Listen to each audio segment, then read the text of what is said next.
We have 4 talks or strategy games. We have 4 talks in the session, 20 minutes each, and we have a 90-minute session, so we have 1 or 2 minutes extra at the end. The first talk is on nested research for adversarial real-time games, and Levi Lelis is going to give this presentation. Thank you, Linda. Can you hear me all right? Yeah, cool. So my name is Levi. I'm a professor at the Federal de Viçosa in Brazil, and this talk is going to be about a search algorithm that's called portfolio greedy search.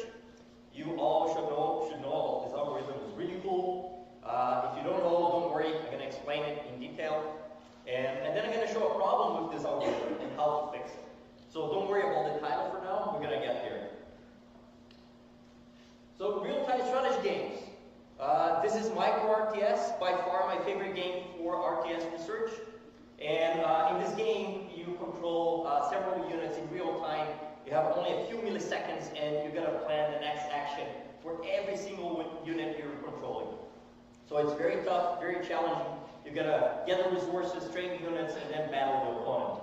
You win the game once you defeat the opponent, when you defeat all the units and the constructions of the other player. So this is very tough because you got this very large action space. So let's say you control all these 5 units, and then for each unit you can issue, say, 3 different actions, and we're going to call those the unit actions. So each unit has a bunch of actions, and then the player got to choose an action for every unit, and then we're going to call all these combinations, possible combinations, all the possible player action for the units. So just for you to have an idea how hard this can be, let's say you have 8 units, you're controlling them, and let's say you have 4 units, right, and each unit has 8 different actions. So you got roughly 4,000 different player actions that you got to choose from, and only a few milliseconds. If you grow the number of units, say, to 50, then you have this horrible number that you see on the screen, and that's way too many different player actions you can evaluate before deciding which action to play. So one clever idea to deal with this very large action space is through what we call action abstractions. So the idea is that we're going to get some of these actions and we're going to throw them away. Just disregard them during planning, and now we have this smaller action space to deal with. But then the big question is how to define these action abstractions. How do we choose which actions we're going to throw away? So one very clever idea that comes from the algorithm I'm going to discuss here today, portfolio greedy search, is to use scripts to define action abstractions. So the idea is I'm going to have a set of scripts, and scripts could be, for instance, just attack the closest unit, or train light units and then attack your opponent, something very simple to encode in the game. And we're going to have a set of those. So let's say you have 3 different scripts, S1, S2, and S3. And what I'm going to do is I'm going to run these scripts for all the units that I'm controlling at a given state. And let's say script 1 is going to tell me to issue that action for the unit on the right. And then script 2 is going to say issue that action. And finally 3 is going to say issue that action. And then I do that for all the units that I control. I only have 2 units in this case. But then now I know which set of actions I should focus my search on. And then everything else I'm just going to throw away. So the idea is that I'm going to reduce the number of actions that I'm going to account for during planning based on the domain knowledge given by a set of scripts. And so this is a very general idea. It was developed by Dave Churchill and Michael Burrow, and it has inspired many of us. So let's go back to the numbers. Initially we had those terrible numbers on the screen, and then once you throw out some of the unit actions, then it gets a little bit better. So if you have 4 units, then instead of dealing with 4,000 different player actions, now we're going to deal with 81. But if you grow the number of units you control, then you still have way too many player actions to deal with. So then we need to do some kind of clever search in order to find a good player action among all those player actions within a few milliseconds. And that's where PGS, or portfolio greedy search, comes into play. So I'm going to explain you this algorithm. So we're at a given state, and we're going to have the max player. We're a max player. and then the opponent is a mean player. Max player is controlling 3 different units. Those are the ones you see on the top, and the mean player is controlling 3 other units, the U primes that you see on the bottom. And then the idea is, now we're going to assign scripts from our portfolio to each one of these units. Our portfolio has 2 different scripts, S1 and S2. And we're going to go through different processes in the game, in the algorithm. We're going to start with the seeding process of the max player, and I'm going to show that that's on your left side, top left side. So for the mean player, we're going to have this default script. And let's say that's S1, and we're going to assign S1 to all the units of the mean player. And that's just like saying, hey, every single unit of the mean player is going to run the action given by script 1. And then during the seeding process of the max player, we're going to try every single script for all the units of the max player. So we start with S1. So we'll assign S1 for everybody. And then we can run an evaluation function. Could be a neural network, could be a playout function. We'll do something about it. So let's say we get a -10. It's looking very good for the max player. So we're going to keep trying other scripts from our portfolio, and the next one is going to be S2. So we assign S2 to everyone. And then we evaluate again. Let's say we get a +10. This is looking much better for the max player. We're going to stick with +10, and we're going to stick with S2 for all the units of the max player. So this is the seeding process of the max. Once we're done with this, we get through all the scripts in our portfolio. Then now we move on to the seeding process of the mean player. Well, we already tried S2 for the mean player, so now we're going to try, we already tried S1 for the mean player, now we'll try S2 for the mean player. That's what you see on the screen. So every U prime unit is going to be assigned the S2 script. And then now we can evaluate again how it's going to look like to play the game forward if all the units play according to script 2. And that's going to give us a -10, so it's looking better for the mean player. So the mean player wants to play with S2 instead of S1. Once we're done with the seeding process for the max and the mean player, now we're going to go through a step that's called the improvement step. And what we're going to do is we're going to get through every one of the units from the max player, and we're going to try different assignments of script 1. So just doing this greedy approach that if we see that by assigning S1 to the first unit is better for the max player, then we're going to stick with it. So let's see how that does. We evaluate again, we get a +15, so that's looking much better for the max player. So unit 1 is definitely playing S1. And then we move for the second unit, and then we try a different script.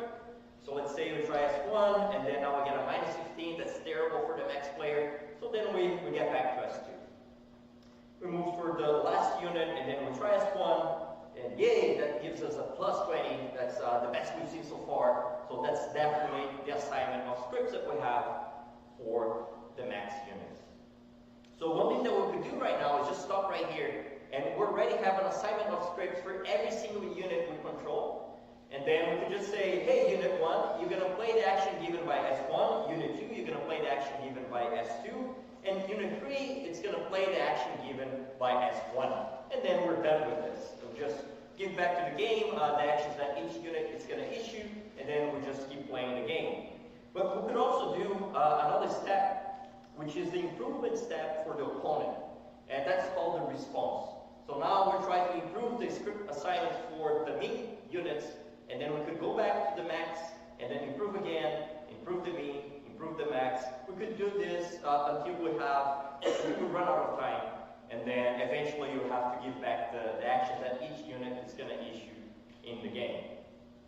The animation goes as far as this, but then now let's consider the following. We're going to have 2 different versions of this algorithm. So the first one, we're going to run the seeding process for the max player. We're going to run the seeding process for the mean player. We're going to run the improvement process for the max, improvement for the mean, and then we go back to the max again. So that's what we're going to do. Let's forget about the running time. We have all the time in the world, and we can run all these steps. We're going to call that the BGSR, and the R stands for the response, because we're running the response for the mean player.